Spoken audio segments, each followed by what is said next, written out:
Ça y est, on a rejoint le camping, on n'est pas très loin du parc d'Algonquin, on doit être à une quinzaine de kilomètres. On a bien roulé 3 heures hein. Et du coup on vient de planter la tente tout simplement, tout est prêt, il est 23h30 environ, ouais il est même minuit maintenant. On a vraiment trouvé un camping super sympa avec des sanitaires propres, ça fait plaisir. On a été accueillis par notre voisine de terrain qui nous a gentiment proposé de la lumière pour s'installer. Enfin bref, c'est vraiment la mentalité comme on aime bien. Voilà. Je te fais découvrir le camping demain. Là, on va aller essayer de dormir un petit peu et puis je te fais visiter dès demain le super coin où on est. Ciao.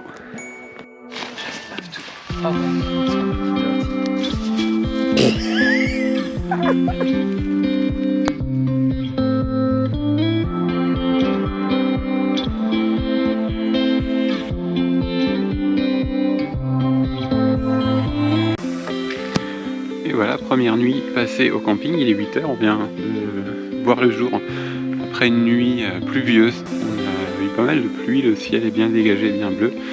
Et nous on va gérer le petit déj ce matin, c'est pancakes. Ensuite on part pour Algonquin Park, let's go.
C'est autour du feu que je te retrouve ce soir. On est toujours à notre camping en nord de l'Ontario. On est remonté vers le nord de l'Ontario, tout plus précisément à une quinzaine de minutes en voiture du parc national d'Algonquin. Algonquin, ça dépend comment on le prononce. On a passé notre journée aujourd'hui à faire de la rando dans le parc national. On a fait le Rock Lakes et le Beaver.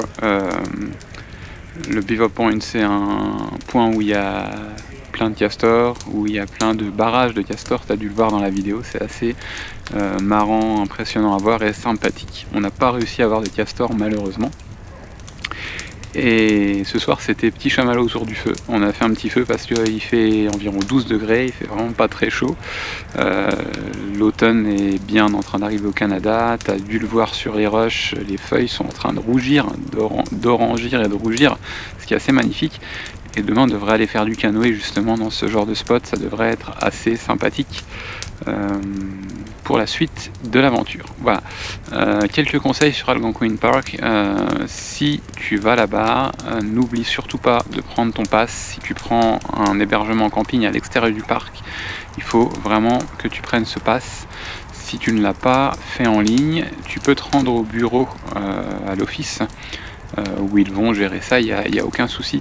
Fais attention parce qu'ils peuvent avoir des quantités limitées sur les accès journaliers dans le parc. Sinon le parc, l'office justement propose des dépliants très très bien faits qui expliquent les randos à faire, qui expliquent les points où se rendre. C'est vraiment bien foutu. Et voilà, donc je te conseille ceci pour le parc d'Algonquin. Réserve bien à l'avance sur le camping parce que nous on s'est fait un peu avoir. Bon, on a eu du bol, on a trouvé ce camping là où on est, qui est d'ailleurs très bien, je te remettrai le lien en description. Mais voilà, c'est très très très prisé. Donc les Canadiens adorent le camping, c'est une institution ici. Et d'ailleurs on s'est fait, je crois que je t'en ai parlé hier, accueillir par nos voisins de camping d'une manière très très hospitalière. Ça c'était vraiment chouette. Et en plus ce soir pardon, pour démarrer le feu, je suis allé acheter du bois à l'accueil. Et en revenant j'avais le petit tas de bois sec pour allumer le feu avec un peu de papier journal de mon voisin de camping. Bref, tout ça pour dire que la bienveillance canadienne elle est vraiment existante et on la ressent beaucoup avec les gens avec qui on discute, avec les gens chez qui on va faire des courses. Bon là tu vas me dire c'est un peu leur boulot, mais en tout cas les gens avec qui on peut échanger ils sont vraiment super sympathiques et clairement moi ça me change beaucoup de la France, ça je vais l'avouer. Allez, demain je t'emmène avec moi, on devrait aller faire du canoë, on continue la rando avant de retourner sur Toronto pour attaquer une nouvelle semaine de formation. En attendant, nous, on va dormir dans notre toile de tente, toute petite, mais super efficace. Il ne devrait pas pleuvoir cette nuit, ce qui présume une nuit un peu plus reposante que la dernière. Ciao!